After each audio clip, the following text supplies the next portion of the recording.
কেমন আছেন সবাই? আমার নতুন একটা ব্লগে সবাইকে স্বাগত। হ্যাঁ, যেহেতু আমার সব ব্লগের মতো এই ব্লগের ভিডিওগুলোও বেশ কিছুদিন আগের। গিয়েছিলাম রোজার ঈদে অফিসের ইফতার পার্টিতে। তো এই ব্লগটা সেই দিনেরই। আসলে ইফতার পার্টিতে যাবো কি যাবো না এটা নিয়ে ইনডিসিশনে ছিলাম শুরু থেকেই।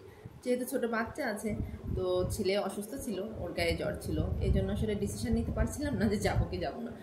কিন্তু মনটা আমার বড় টান ছিল সবার সাথে দেখা করার জন্য। যেহেতু ইফতার পার্টিতে অনেক দিন আগের সিনিয়রদের সাথেও দেখা হবে, আর আমি তো আসলে অফিস বাদই দিয়েছি ডিসেম্বরে। তো বাদ দিলে কি হবে, মিস তো করি সবাইকেই। তো সেই জন্য মনটাও চাচ্ছিল যে না, অনেক দিন পর সবার সাথে দেখা হবে, যদি যেতে পারি খুব ভালো লাগে। তো ওর বাবাকে বললাম, ওর বাবা বললো ঠিক আছে তুমি যাও, সমস্যা নেই, 1 ঘন্টারই তো ব্যাপার, কিছু হবে না। তো সেই মতো সকালেই আমি ওদেরকে কনফার্ম করলাম যে যাচ্ছি। এই যে আমরা পৌঁছে গিয়েছি, আর দেখেছেন আসতে আসতে ইফতার কিন্তু শুরু হয়ে গিয়েছে। যা হয় আমার সব জায়গায় যেতেই তো একটু লেট হয় ওদেরকে ম্যানেজ করে নিয়ে। তো এসেই আমরা প্রথমে খাওয়া শুরু করে দিয়েছি। আর এখানে এই যে সব আমার প্রিয় মুখ, কতদিন পর সবার সাথে দেখা হলো, সব সিনিয়র জুনিয়র সবাই মিলে একসাথে, বহুত দিন পর সবার সাথে দেখা। আমার এই অফিসটা একটা সিএ ফার্ম, আর আমি জয়েন করেছিলাম 2016 সালে। তো আমরা ওই সময়ে যারা ছিলাম, তো তখনকার সময়ের আমার সিনিয়র থেকে বলবো বন্ধুই বেশি ছিল সবাই। এত বেশি আমরা ক্লোজ ছিলাম, কখনো মনে হয়নি যে না সিনিয়র জুনিয়র। আপুদের কথা তো আর বলবোই না, আপুরা এত বেশি ফ্রেন্ডলি ছিল, এত বেশি সাপোর্টিভ ছিল, বলার বাইরে। এই যে এইখানে আমার সব প্রিয় মুখেরা, কতদিন পর দেখা হচ্ছে আপুদের সাথে। একটা সময় মানে দেখা যেত যে ফ্যামিলির লোকদের থেকে আপুদের সাথেই বেশি সময় কাটাতাম। আর আজ আমি শুধু 2টা বাবু নিয়ে আসিনি, আমার সাথে আপু কিন্তু 2টা বাবু নিয়ে এসছে। তো এসে আমার মেয়ের তো আপুর মেয়ের সাথে খুব ভালো ফ্রেন্ডশিপ হয়ে গিয়েছে। দুইজন ওই যে কুটকুট করছে। আর আমি তো আসলে আসার আগের থেকেই এত বেশি এক্সাইটেড ছিলাম, মনে মনে যে কত কথা আমি গুছিয়ে রেখেছি যে না আপুদের সাথে বলবো, কিন্তু এসে মনে হচ্ছে কোনো কথাই যেন আমার শেষ হচ্ছে না। কন্টিনিউ গল্প করে যাচ্ছি, তারপরে চোখের নিমেষে আসলে সময় চলে যাচ্ছে। আসলে যে কোনো গেট টুগেদার ছাড়া তো এইভাবে সবাই মিলে এক হওয়া হয় না। আর আমরা অনেক দিন পর সবাই এইভাবে এক জায়গায় হয়েছি, সেজন্য আসলে আমরা সবাই ভীষণ খুশি ছিলাম।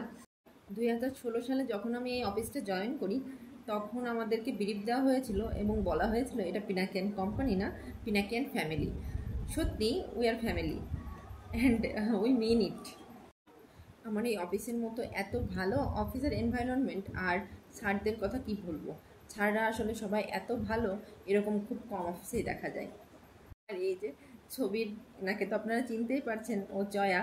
আর আমার মেয়ের বেস্ট ফ্রেন্ড, আমার থেকে বলা যায় জয়া ওর বেস্ট ফ্রেন্ড, মানে আমার মেয়ে পারলে ভিডিও কলেও জয়ার সাথে কথা বলে। এই যে দুইজন মিলে এখন ফুল নিয়ে খেলা করছে। আর জয়া কিন্তু বেবিদের ভালো ম্যানেজও করতে পারে, আর ও যেমন ঢঙি আমার মেয়েও তেমন ঢঙি, এই জন্য ওদের দুজনের ভাবও হয় ভালো। আর এই যে এখন ছবির যে হাস্যোজ্জ্বল মানুষটিকে আপনারা দেখতে পাচ্ছেন, এই মানুষটির নাম মোহনা আপু, উনি এবার প্রফেশনাল লেভেল কমপ্লিট করেছেন। তো আপুকে সেজন্য সবাই ফুল দিয়ে অভ্যর্থনা জানাচ্ছিল। আর এখানে আছে আমাদের সব এক্স সিনিয়ররা, ভাইয়ারাও আমাদেরকে মোটিভেট করছিল বিভিন্ন পড়াশুনো নিয়ে। আর এখন হচ্ছে কেক কাটিং, এই জন্য আজকে গ্যাদারিংয়ে সব যে ছোট্ট ছোট্ট পিচ্চিগুলো সবাই মিলে কেক কাট করছে। আর আমার মেয়ে তো ওই যে কেক খাচ্ছে, দেখেন কেক খেতে খেতে কী অবস্থা, সারা মুখে একদম কেক ভর্তি। আর আমার ছোট্ট ছানাটাও ওদিকে ঘুমিয়ে পড়েছে। আর আমাদের আজকের গ্যাদারিংও মোটামুটি শেষের পথে, এখন সবাই কেক খেতেই ব্যস্ত বেশি। রেস্টুরেন্টের এনভায়রনমেন্টটা কিন্তু খুবই ভালো ছিল, কিন্তু ঈদের সময় তো একটু রাশ ছিল বেশি। আর রাতের ঢাকা শহর দেখতে ভীষণ ভালো লাগছিল উপর থেকে। দেখছেন, বললাম না ডেকোরেশনটা সুন্দর লাগছে তাই না, একটু ইউনিক টাইপের। আমাদের গল্প আড্ডা সব শেষ আজকের মতো, আর এবার বিদায় নেব আপনাদের থেকেও। আমার আজকের ভিডিওটি এ পর্যন্তই, সবাই ভালো থাকবেন, দেখা হবে সবার সাথে নতুন একটি ভিডিওতে। ততক্ষণ পর্যন্ত টাটা।